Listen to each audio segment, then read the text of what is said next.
إذ قال يوسف لأبيه يا أبت إني رأيت أحد عشر كوكبا والشمس والقمر رأيتهم لي ساجدين.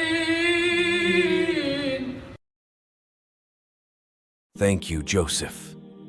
From your story, I learned that some people hate us for our advantages and not for our faults. They hated you because you are beautiful and kind and do not resemble them, and people do not want anyone to remind them of their shortcomings. Thank you, Joseph. From your story, I learned that the stab sometimes comes from where we do not expect it, and that when you were spared from the wolf, you were not spared from your brothers. Thank you, Joseph.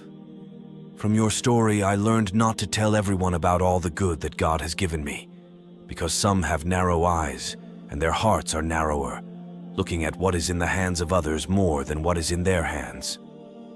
From your story, I learned that criminals sometimes wear the clothes of advisors. Satan said to your father, Adam, "Shall I direct you to the tree of eternity?" And your brothers said to your father, Jacob, "We are his sincere advisors, and we are his guardians." From your story, I learned not to reveal my fears so that people would not fight me with them, because your father said, "I am afraid that the wolf will eat it." Your brothers told him that the wolf has eaten you. From your story, I learned that there is no perfect crime, and that the criminal falls into small details that he missed to be aware of. Your brothers forgot to tear your shirt off, which wolf is preying on a boy and his shirt remains safe. From your story, I learned that good and evil are not in things, but in the way we use them. Your shirt was once a lie. It was once a sign of innocence, and it was once a medicine. From your story, I learned that there is no good in this world. How miserable is a home in which you are bought and sold you for a few little coins. From your story, I learned that schools, universities, and books are nothing but reasons, and that the true teacher is God. When God said that we may teach him the interpretation of events, and when God said we gave him wisdom and knowledge, and that God grants knowledge according to the degree of piety, and when God said, "And fear God, and God will teach you," and that the issue was never a question of minds, but rather a matter of hearts.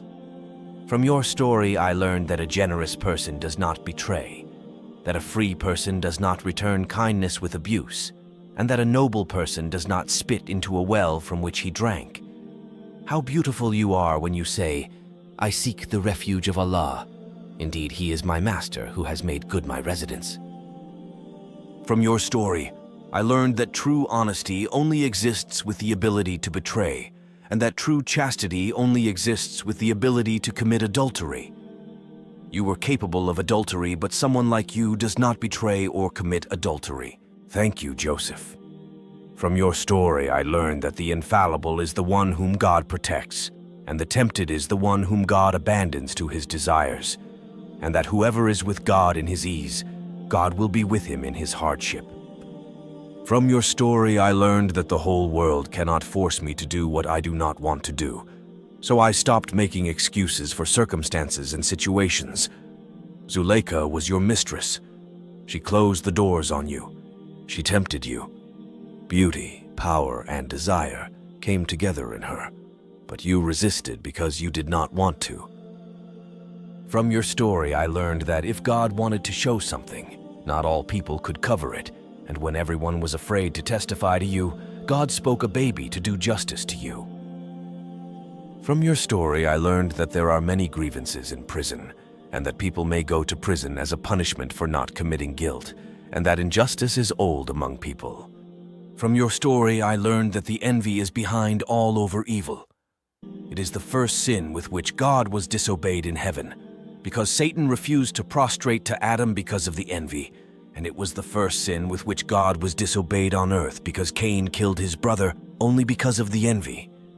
And when your brothers agreed to put you into the bottom of the well because of the envy. From your story, I learned that the sweetness of faith prevails over the bitterness of life, and that the sweetness of your faith has made you forget the difficulty of prison, and that if you betrayed, and God forbid that you do it, the palace, how despite its vastness, it would become too narrow on you. From your story, I learned that justice between children is a requirement, and that parents tempt their children against each other without realizing it. God is destined that your father should prefer you over your brothers, to teach us to be careful when we love one child more than the other, to keep this in our hearts and not turn it into behavior. From your story, I learned that love has a scent that only lovers know, so your father found your scent before your shirt reached him. From your story, I learned not to complain about my grief and sadness, except to God. People are either lovers or haters, and the lover will be sad for me, and the hater will gloat over me, and both of them have nothing to do with my sadness. So why should I not complain about my grief to the one who has the entire matter in his will? From your story, I learned that God always chooses a weapon for battle that no one would ever think of. He was able to send angels to destroy the prison walls and get you out, but he sent a dream to the king. From your story, I learned that corruption is often the result of mismanagement, not lack of resources, and that when you saved the people of Egypt from drought, you did not bring them new resources, but rather a new administrative mentality for old resources. From your story, I learned that is always a place and time there to guide people to faith in God. Owned in the palace, or a prisoner in the prison, or a minster, you were always guiding people to the faith and believing to God. From your story, I learned that the world is a conflict between truth and falsehood that does not subside until the hour of judgment. Only the soldiers change. Your struggle with Zuleika is the struggle of chastity and lust in every age, and your struggle with your brothers is the struggle of love and hate in every age. From your story, I learned to put plan and manage to my goals, and that people do not achieve their goals except through planning and managing. Drought had a plan and manage, and keeping your brother with you had a plan and manage. Thank you, Joseph. From your story, I learned that a noble person forgives when he is able, that forgiveness is good manners, and that the one who forgives does not break the one who comes to him apologizing. Even though they conspired to kill you, you said, "Satan has come between me and my brothers."